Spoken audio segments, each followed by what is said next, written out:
Başqırdistan Rusiya Federasiyasında ən gözəl respublikalardan biridir.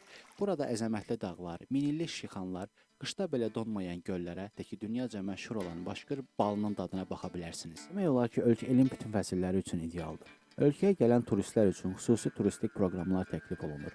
Burada müasir təchiz olunmuş snowboard, xizək kurortları, istirahət etmək və sağlamlığını yaxşılaşdırmaq istəyənlər üçün müalicəvi isti mineral bulaqlar, at çapmaq üçün böyük at meydançaları, Ural çaylarında rafting, mənzərəli dağ zirvələrindən qalxmaq və sairən kimi turistik gəzintilər təklif olunur.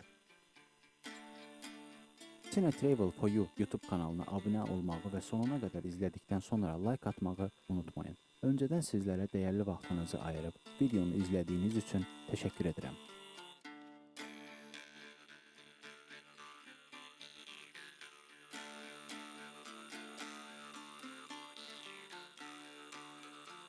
Başqırdistan Respublikasının paytaxtı Ufa şəhəridir. Respublika çoxsaylı müxtəlif xalqlardan ibarətdir. Rəsmi statistikaya əsasən ölkədə 4 milyondan artıq əhali yaşayır. Ölkədə yaşayan soydaşlarımızın sayı isə 5737 nəfər təşkil edir. 1920-ci ildə isə bu say cəmi 10 nəfər idi. Salavat Yulayev tarixi şəxsiyyət kimi Sovet dövründə əsl şöhrət qazandı. Belə ki, Bolşevik təbliğatı çarizmə qarşı mübarizələri tərifləyirdi. 1929-cu ildə Stepan Zlobinin Salavat Yulayev adlı tarixi romanı nəşr olundu. 1940-cı ildə isə Salavat Yulayev bədii filmi çəkilir. Filmin çəkildiyi yeri sonlarda sizə göstərəcəm. Başqırdistanın demək olar ki, hər bir şəhərində onun adını daşıyan küçələr mövcuddur. 1961-ci ildə Ufa şəhərində Salavat Yulayev xokkey klubu, 1967-ci ildə isə nəhəng bir abidə bir qəhrəmanın adlı heykəli meydana çıxdı. Abidə Ufa şəhərinin əsl nişanəsi və turistlər üçün cazibə yerinə çevrildi. Başqırtlar öz haqları uğrunda mübarizə aparan qəhrəmanlarını indi də xatırlayır və hörmətlə anırlar. Abidə bütün Rusiyada və hətta Avropada ən böyük at heykəlidir. Onun hündürlüyü 9,8 metrdir. Abidənin çəkisi 400 tondur. Başqırt xalqının yaddaşında Salavat Yulayev əbədi olaraq milli qəhrəman, ölkənin yerli əhalisinin hüquqları uğrunda mübarizə aparan tarixi şəxsiyyət kimi qalacaqdır. Lalə Tülpan məscidi və mədrəsəsi həm Rusiyada, həm də onun hüdudlarından kənarda tanınır. Bahar çiçəkləri şəklində olan iki hündür minarə isə bütün dünyada tanınan bu yerin simvoluna çevrilir. Məscidin əsas girişindəki iki minarə lalə çiçəkləri formasından hazırlanmışdır. Onların hündürlüyü 53 metrə çatır və şəhərin müxtəlif yerlərindən görünür. Məscidin zalı ümumən 500 nəfər insan üçün nəzərdə tutulub. Kişilər və qadınlar üçün girişlər ayrı-ayrılıqda yerləşir. Ufa şəhərində məscid 10 ilə yaxın müddətdə dindarların ianələri ilə tikilib. Məscidin daxili gül ornamentləri, rəngli vitrajlar və kristal çılçıraqlarla bəzədilib.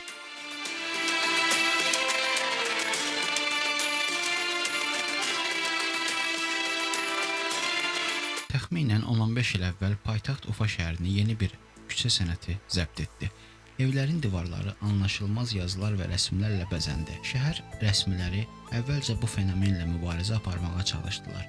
Sonra isə başqa yola getməyə qərar verildi və müəyyən olunmuş yerlərdə divarları boyamağa icazə verildi. Qraviti sənətçiləri kosmosu sözün əsl mənasında təsvir etməyə qərar verdilər. Artıq 58 ildən çox vaxt keçir. Kosmik sənayinin inkişafında xidmətləri olan insanların xatirəsi təkcə kitablarda, mahnılarda, filmlərdə qorunmur. Cazibə qüvvəsinə qalib gələn qəhrəmanların adlarına küçələr, uşaq yaradıcılıq sarayları, məktəblərdə tarixdən heç vaxt silinmir. Kuray ilə oğlan sehirli musiqi alətində elə həvəslə, məharətlə ifa edir ki, onun melodiyalarından gözəl güllər bitir. 7 qız fəvarəsi 2015-ci ildə Ufa şəhərində yaradılmışdır. Onun üçün yer kimi şəhərin tam mərkəzi təyin olunmuşdur. Heykəltaraşlıq kompozisiyasının süjeti kimi isə köhnə xalq əfsanəsi seçilib. Əfsanə kədərli sonla bitir. Hekayədə bir-birindən fərqlənə bilməyəcək qədər oxşar olan gənc 7 qızdan bəhs edilir. Bəzi deyilənlərə görə isə onlar 7 bacı olublar. Ancaq gözəllikləri onlara sonda xoşbəxtçilik gətirməyib.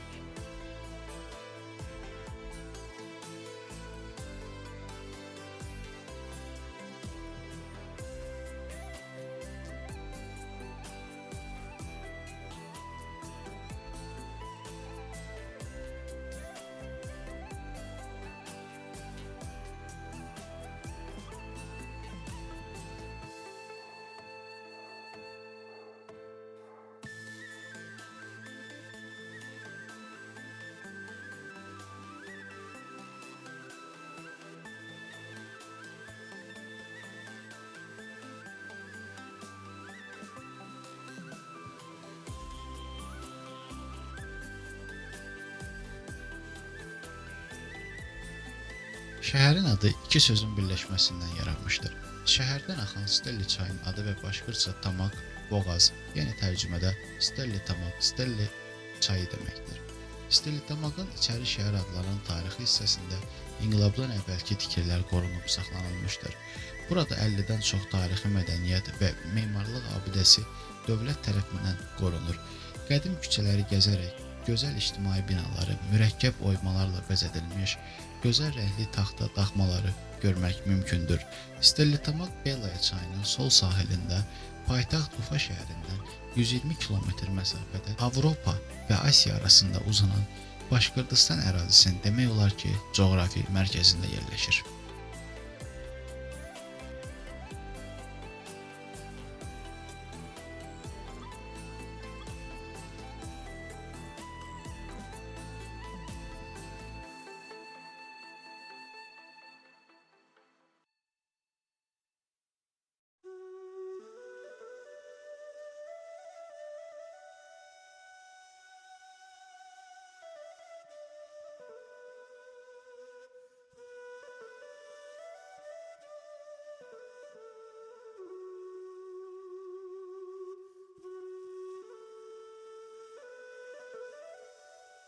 Əhməd Zəki Validi böyük şərqşünas türkoloq. Bu anlayış onun fəaliyyətinin mahiyyətini daha da dərindən, geniş şəkildə əks etdirir. O müasir federalizmin mənşəyində dayanırdı və öz prinsiplərini açıq şəkildə ifadə edirdi. Sovet Rusiyası hökuməti ilə Başqırdistan Respublikasının muxtariyyət kimi qanuniləşdirilməsi ilə bağlı danışıqlar aparırdı və o bunu bacardı. Konstitusiyanın hazırlanması ilə məşğul olub, lakin hakimiyyətlə anlaşılmamazlıqdan sonra istefa verib və anti-sovet üsyanlarında iştirak edib. Bu barədə açıq mənbələrdə deyilir. 1920-ci ildə isə Bakı şəhərinə, oradan isə Türkistana köçür. Onun daha sonra xaricə repressiyadan qaçıb qaçmaması və ya öz yolu ilə getdiyi hələ də məlum deyil. Validi bir müddət Türkiyədə yaşadıktan sonra Avropaya köçür, Avropanın böyük universitetlərində dərs deməyə başlayır. 1939-cu ildə isə Türkiyənin Təhsil Nazirinin dəvətindən sonra təkrar Türkiyəyə qayıdır. İstanbul Universitetində ümumi türk tarix kursunu qurur.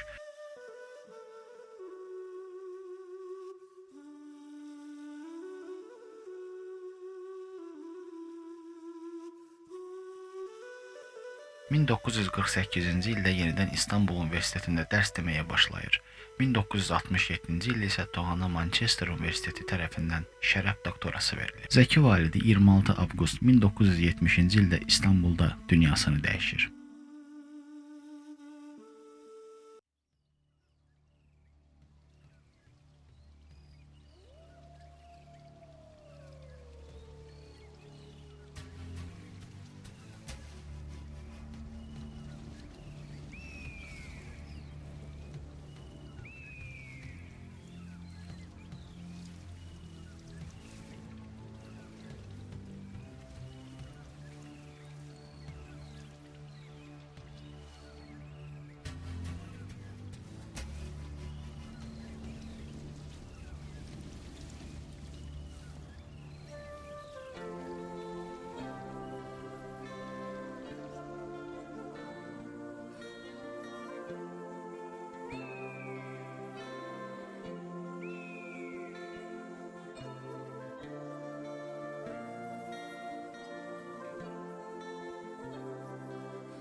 Göstərirdi də. Nətə? Yox, pişir ha. O Dünyada buzlaqların il boyu olduğu bir çox mağara var. Bu mağaralardan biri də Aşkın Buz mağarasıdır. Askinskaya və ya Aşkın mağarası 1902-ci ildən məlumdur.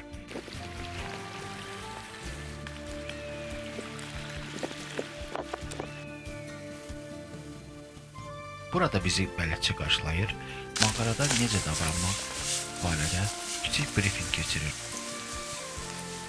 O turistlərin salonda hərəkət etmədən, bir-biri ilə danışmadan, foto və video çəkmədən mağara haqqında onun hekayəsini diqqətlə dinləmələrini xahiş edir. Təşkilatçılığı çox yoxdur. Ümumilikdə kənddən Askinskaya mağarasına qədər təxmini 2 kilometr yol getmək məcburiyyətində qaldıq. Çünki maşın yolu yox. Həm də gözəl səhnəni, gözəl təbiəti bu soyuq qış aylarında görmək qismət oldu.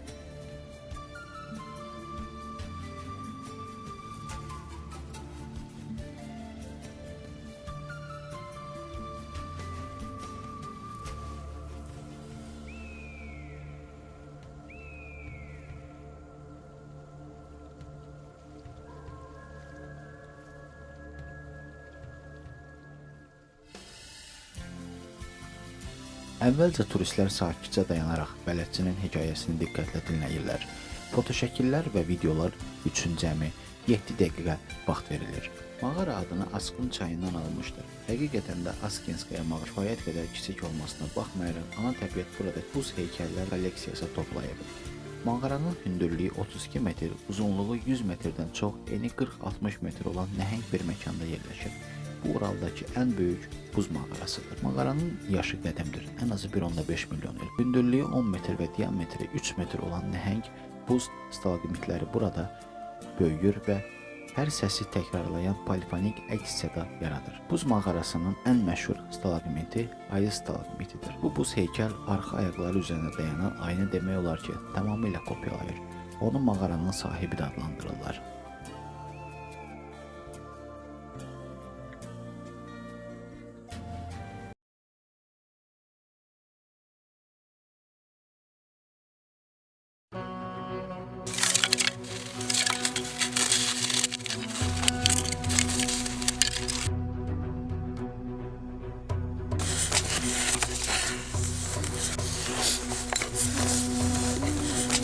Stəllitamak şəhərini gəzib dolaşdıqdan sonra dostlar məni şam yeməyinə dəvət etdilər. Çox az yeməklər vardır ki, ədviyyətsiz hazırlansa. Pepermania brendinin ədviyyatları yeməklərə xüsusi ləzzət qatır. Olduqca çeşidləri çoxdur və ən əsası təbiidir. Mənfi 22 dərəcə soyuqda ocağın üzərində hazırlanan yeməyin ləzzəti isə tam başqa cür olur. Dadına isə söz ola bilməz.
Əllərinə sağlıq, Araz usta.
Krasnosolsk müalicəvi kurortunun artıq 95 yaşı var.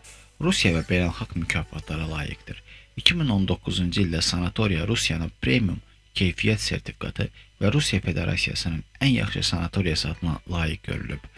Krasnosolsk bir çox xəstəliklər dərmansız müalicə etməyə imkan verən unikal təbii amillər toplusuna malikdir. Bu iki müxtəlif mənbədən olan mineral, su, mikroelementlərlə doymuş yerli lil palçığı, təmiz hava və gözəl təbiətidir. Tibb bazası ən müasir avadanlıqla təchiz olunub. Müxtəlif ixtisaslar üzrə yüksək ixtisaslı həkimlər xidmət göstərir. Kurort Başqırdistanın coğrafi mərkəzində əsas nəqliyyat qovşaqlarının yaxınlığında yerləşir. Ona görə də ölkənin istənilən bölgəsindən buraya gəlmək çox asandır.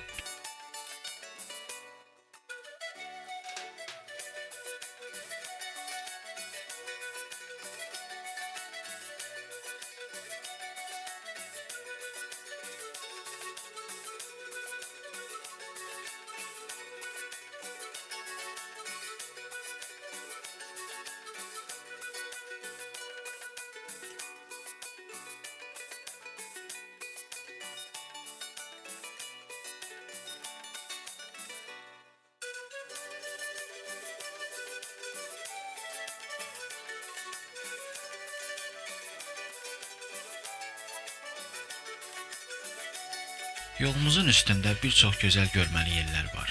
Gedəcəyimiz yer isə Salavat Yulayevin bədii filminin çəkildiyi məkandır. Təxminən 5-6 metr çay səviyyəsindən hündürlükdə Salavat mağarasının böyük giriş çuxuru aydın görünür. Reallıqda Başqırd milli qəhrəmanı burada olmayıb. Bu adı kino rejissor Salavat Yulayev bədii filminin 1940-cı ildə ekranlara çıxması bu yerlərdə çəkilişindən sonra yaranıb və bu mağarada bir neçə səhnə həmən filmdən çəkilib.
Gördüyünüz dəvəquşu ferması Başqırdistan Respublikasının Qafuriski ekoloji cəhətdən təmiz bölgəsində Stəlitamaq şəhərindən 38 kilometr məsafədə kənddə yerləşir.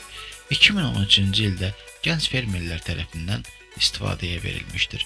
Şirkətin əsas fəaliyyəti istiqamətlərindən biri dəvəquşu ətinin sənaye istehsalıdır. Zooparka hər il 30-40 min insan turist kimi gəlir. Burada dəvəquşlardan başqa bir çox başqa heyvanlar da var. Fermanın sakinlərini istənilən fəsildə görmək olar.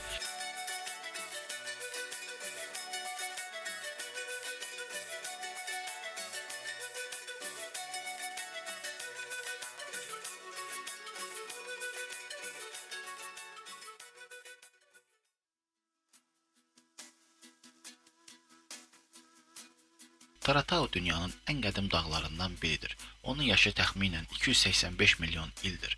Burada 540-250 milyon il əvvəl yaşamış atropatlar hələ də öyrənilir. Bir müddət əvvəl burada 290 milyon il əvvəl meydana çıxan 4 metr hündürlüyündə daşlaşmış ağaclar tapıldı. Dağ Geosites geoloji irs siyahısına daxildir. Qədim xalqlar inanırlar ki, dağa qalxaraq türk tanrısı Kuq-Tarahe ilə danışmaq olar. Taratau ətrafı və göl müqəddəs sayılır. Burada əkinçiliklə məşğul olmaq, təbiəti narahat etmək üstə qəti qadağandır. Taratau dağı ilə bağlı bir neçə gözəl əfsanə əlaqələndirilir. Taratau mağaralarından birində qəzəbli ata qızı gözəl Diabeti başqa bir millətə mənsub olan döyüşçü ilə qaçmaq istədiyi üçün həbs edib. Mağaranın girişini gecə-gündüz ilan qoruyur. Öz ölümünü gözləyən ilan mağaranı daşlarla örtür. Gözəl qız isə hələ də xilaskarını gözləyir. Qızı azad edən şəxs xəzinə, qeyri-adi güc və toxunulmazlıq əldə edəcəkdir.